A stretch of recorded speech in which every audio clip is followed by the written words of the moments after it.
三人行，必有我食焉，哈哈。看到小伙伴被吃，他十分难受，难受死了。床前明月光，单身去开荒。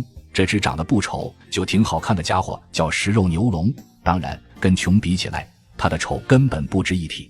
食肉牛龙就是传说中凶残无比的食肉牛龙，他的一对前肢和我表哥一样又短又小，连痒痒都挠不到。都说没有物质的爱情像一盘散沙，有物质的爱情却被警察抓。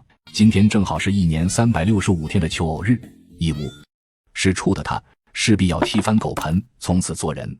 他先将场地一一清理干净，绝不允许有一根杂草，毕竟真诚才是必杀技，但太真诚那是杀必。对，不多时妹子就来了，只见她肤白貌美，瓜子脸，大长腿，